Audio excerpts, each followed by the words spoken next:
আসসালামু আলাইকুম। রমজান মাসে কিভাবে IELTS এর জন্য প্রিপারেশন নিবেন সেটা নিয়ে আজকের এই ভিডিও। আজকের এই ভিডিওতে আমি যেই রুটিনটা আপনাদের সাথে আলোচনা করব সেটা যদি আপনি ফলো করেন, ইনশাআল্লাহ এই রমজানে আপনার জন্য IELTS এর প্রস্তুতি নেয়া অনেক সহজ হয়ে যাবে ইনশাআল্লাহ।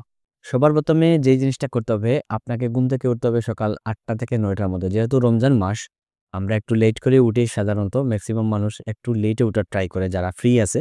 সো আপনি একজন IELTS স্টুডেন্ট হিসেবে আপনি কি করবেন? আপনি ৯ টার সময় ঘুম থেকে উঠে পড়বেন।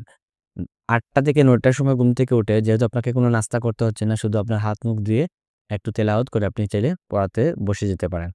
১ম এই আপনি একটা রিডিং টেস্ট দিবেন। এই রিডিং টেস্টটা আপনি ৯টা থেকে ১০টা পর্যন্ত দিবেন। রিডিং টেস্ট দেওয়ার পর আপনি সেগুলো ইভালুয়েট করবেন। ইভালুয়েট করে কি করবেন? যেই ভুলগুলো হলো সেগুলো ভালো করে ইভালুয়েট করবেন। যেগুলো হলো, কেন হলো সেগুলো ইভালুয়েট করতে থাকবেন। এটা করতে আপনার সময় ধরেন আপনার ২ ঘন্টা চলে গেল। অর্থাৎ আপনি ১১টা পর্যন্ত কি করলেন? রিডিং প্র্যাকটিস করলেন। তারপর আপনি একটা ১৫ মিনিট বা ২০ মিনিটের একটা ব্রেক নিলেন। নিয়ে একটু হাঁটাহাঁটি করলেন বা একটু এক্সারসাইজ করতে পারেন। তারপর আপনাকে যেই জিনিসটা করতে হবে, আপনাকে একটা লিসনিং টেস্ট নিতে হবে।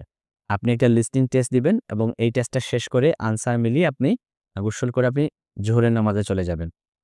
জোহর নামাজ থেকে আসার পর আপনি আরেকটু তিলাওয়াত করলেন। তারপর আপনি ৩টা থেকে নিয়ে ৪টা পর্যন্ত আপনি ১ ঘন্টা শুধুমাত্র কি করবেন? রাইটিং করবেন। এই রাইটিংটা কিভাবে করবেন? আপনি চাইলে একটা টাস্ক 1 অথবা একটা টাস্ক 2 লিখতে পারেন। অথবা আপনি টাস্ক 1 এবং 2 দুইটাই লিখলেন। লেখার পর আপনি আসরের নামাজে চলে গেলেন। আসরের নামাজ থেকে আসার পর সেগুলা ৫ থেকে ১০ মিনিটে একটু চেক করলেন বা ChatGPT র দ্বারা সেটা কি করতে পারেন? আপনার ইভালুয়েট করাতে পারেন। তারপর আপনি ইফতার করলেন, তারাবি পড়েন আলহামদুলিল্লাহ। তারাবির পর আপনি চাইলে যে জিনিসটা করতে পারেন, একটু স্পিকিংটা প্র্যাকটিস করতে পারেন। এই স্পিকিংটা কার সাথে প্র্যাকটিস করবেন? আপনি নিজে রেকর্ড করে প্র্যাকটিস করেন। রমজান মাসে আপনি কি করতে পারেন? যেহেতু সময় আপনি পাবেন, রাতকে তারাবির নামাজ যদি ১০ টায় শেষ হয় তাহলে আপনি ১১টা পর্যন্ত ১ ঘন্টা স্পিকিং নিজে প্র্যাকটিস করুন। অথবা আপনার পার্টনার সাথে কি করুন? প্র্যাকটিস করুন। সো এইভাবে যদি আপনি করতে পারেন, তাহলে কিন্তু আপনার জন্য কি হয়ে যাবে? অনেক সহজ হয়ে যাবে। সো রমজান মাসে আপনাকে রমজান মাসটাকে কাজে লাগাতে হবে। ইবাদতের জন্য অবশ্যই এই রমজান মাস। তো আপনার যদি ইবাদত বেশি করতে মন চায়, অবশ্যই রমজান মাস হচ্ছে ইবাদতের মাস। তো আপনি একদিন পড়ুন।